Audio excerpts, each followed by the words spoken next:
Hull FC, Nick Rawsthorne, the young winger, 2 tries, 5 tackles, 121 metres, 2 clean breaks. Jamie Shaw, 5 tackles, 148 metres. Steve Michaels, 8 tackles, 161 metres, 3 clean breaks. Danny Houghton, 1 try assist, 55 tackles, 14 mark tackles, 2 clean breaks. Yeah, mate. Okay, so... Before we do standing... Go on, yeah. There's a guy who does podcasting about the NFL called Dave Damashek who puts together this thing. He calls it like the Jenga theory. Right. If there's one Jenga piece that teams can't live with losing, and like, you know, so other than quarterbacks, which in American football it's obvious they're going to be that.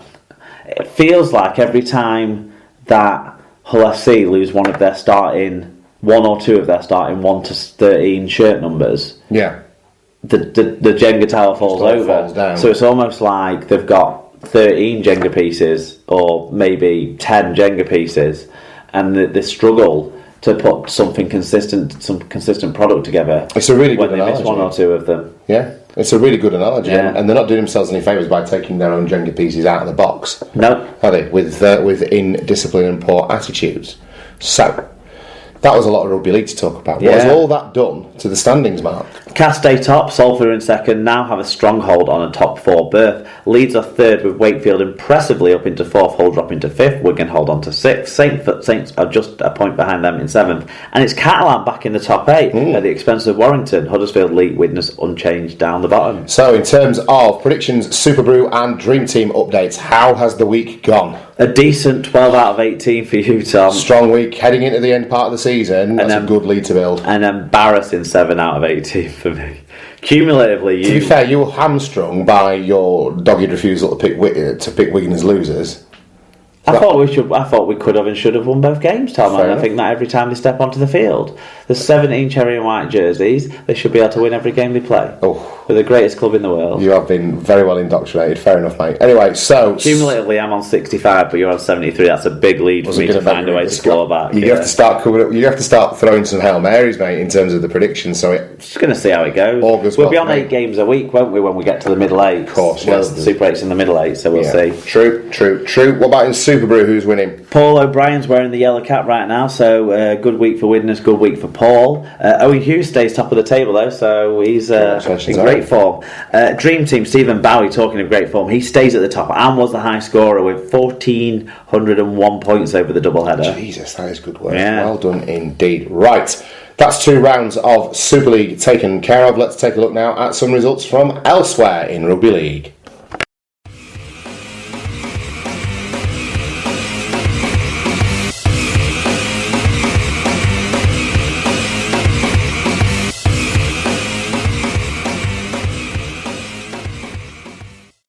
Okay, so 2 results from elsewhere in the world of Rugby League then, and of course it was the Blackpool Bash, the Summer Bash this weekend, Mark, so lots of feedback and scores to bring you from that one. The weekend started, of course, with do you know what, I nearly called it the Northern Rail Cup final. The League One Cup final played out between Barrow Raiders and North Wales, and Mark, what a game we were treated to. 38 points to 22 in favour of the Cumbrians. What did I say, 22? 38-20, I did it again. 38-32 in favour of the Cumbrians. Yeah, Phil Nadian said, this was a great start to the weekend. Barrow started off the scoring after a few minutes, which came from a penalty that the Raiders capitalised on. This was a short-lived lead, as the Crusaders also benefited from a penalty which they scored a try from. The ground's namesake, Steve Bloomfield, scored a cracking 90-metre try from an interception. The Crusaders pulled out a lead, but Barrow came back and clinched it. Brian Davies said North Wales made a decent fist of this one. Looked like a routine victory for Barrow early on, but North Wales fought back well. Barrow's class showed, and they were deserved winners in the end. So plenty of open attacking rugby and some good tries. A lot more space than you get in Super League, which meant that the game flipped from one team to the other and back again, unlike in Super League where teams are much more controlled when on top. And Lee Randall said, great to meet up with the SLP family at Blackpool. This game was a credit to League One, which resulted in a fantastic final. I feel sorry for the Crusaders, as I thought they had won it, but fair play to Barrow to edge out a great curtain riser for the Bash. Yes, it was, and deserved winners, I would say, in the end. Barrow, thoroughly entertaining game. Yeah, but to be honest, North Wales took a full advantage of the chances that got handed to them, but Barrow always looked the better side. Yeah. And if Barrow had made the right choice a few more times, They probably would have scored a few more times. I mean, we picked up on it when the centre went over for a try. Not like later on in the first half, they'd already lined that play up with the intercept one, where they'd just thrown the speculative long ball when they had two great lines coming inside of that. That both probably would have scored tries. And the first try was the remarkable one where I was like, oh, good defence, and then how's he got the ball down? And there was a couple of them throughout the weekend as well. But yeah, thoroughly entertaining game. Credit to both sides. North Wales really stood up, carried the form that they'd been showing recently, and were able to, like I say, capitalise on the mistakes Barrow made. But Barrow were the better side and deserved the win. Indeed. Championship Summer Bash round 15 then we'll get to now, all played at the same time on the same day. Oldham 28, Rochdale 38 to win for the Dalers. Yeah, and Aidan Stalker said, every time I saw Sam G, I couldn't help but think of that Homer Simpson song about his fake ID with the name Brian McGee. Judging by his actions at the end, I'd guess he had purchased some very good beer. If you're going to get sent off, you might as well do it properly, I guess. When I was 17. There you go. I love that song as well. Do you know the one he's talking about? No. When I was 17, I bought some very good beer. Some very good beer I purchased with a fake ID. My name was Brian McGee. It said I was 23. Yeah. I know what he's talking about. Lee Randall said a game of two halves. Oldham edged the first half. Rochdale edged the second. On reflection, the game and the result were about right. Yeah. You always expected it to be a fiery affair between these two, didn't you? And that's what we got. Yeah, we got the sin bin in the first half, the dual sin bin in. Was it both fullbacks went off? Right? Yeah. Of each other. Yeah. But then when Lapori came back on, he scored two tries. And Oldham looked really good down the middle, really sprightly, good interplay, support play, and that sort of stuff. Whereas for Rochdale, it was more when they got the ball out wide, they looked so threatening on their right edge. What was that centre who scored a couple of tries in the game? He was very good. I can't remember his name now. Sorry, off the top of my head, but he was exceptional, and they definitely had the beating of the left edge defence of Oldham, but Oldham were good value for the lead at half time. The problem was they didn't really get going at all in the second half, and Rochdale was so much better. Oldham just kept giving away ground off of penalties or errors, and they were their own worst enemy. And then Rochdale were able to take advantage across the field then, and they just were the better team in the second half, convincingly. And then obviously G, the angriest little hobo in all of Blackpool. He really was. Looked like he just left his bindle at the side of the pitch, didn't he? And off he went. Yeah, he was right in the middle of it as well, and really wanted to. He was getting amongst it. He was certainly getting amongst it. So after that one, London were convincing 42 points to 16 winners over the flat cappers from Featherstone. Yeah, at CM Shepherd 1 said, Fev were shit, London were really good, and Gareth Hewer should hang up his fucking whistle, the useless git. In brackets, Fev fan. Shocking. Wakey White said, decent game, thought London were very impressive on both sides of the ball. Bartow and Walker looked good. Fev struggled in the collision against a strong London defence, but they looked dangerous whenever they put a few quick plays together. Lee Randall said there were a few beers on board at this point, so I don't really remember this game much. Yeah, we talked about that. Lee, mate, this is the point.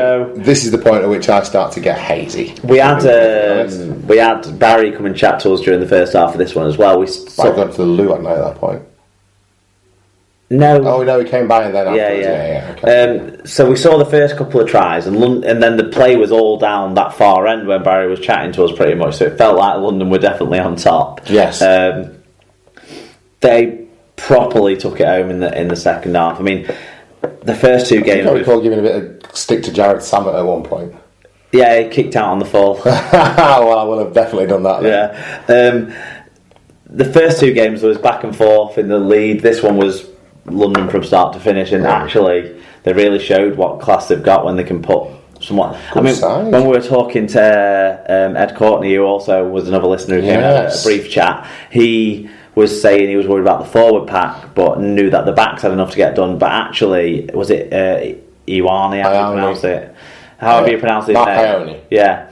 He was exceptional. He absolutely led from the front and really stuck it to the experienced, tough middle that Featherstone have. And that helped give space and time for Bartow to look so impressive. And then they just capitalised on Fev not being that good throughout the rest of it. Yeah. Final game on Saturday at the Championship Bash then saw Hull KR defeat the mighty Bradford Bulls by 20 points to 19. And I thought you'd left this one prematurely, Tom. Tyler Castan said, rather shocked that the result was in the balance from the first whistle to the last. Great effort from the Bulls, but KR managed the game slightly better. Sheens likes his set play from scrums, doesn't he? Phil Nadin said, this game had it all. Pride, passion, beer, hip flask action, rain and lots of singing. This was end-to-end great rugby league. I was proud to be in the Bradford end and saw a different class of support from the crowd. Awesome, just doesn't come close. Tom joined in the Nadin's hip flask tradition for this game and nearly proved to be a good omen, but 1 point spoiled the fun. A great game to end the day. Bulls. There you go. Richard Tordoff says, now then lads, what a great game, fantastic atmosphere, just a shame we came up short.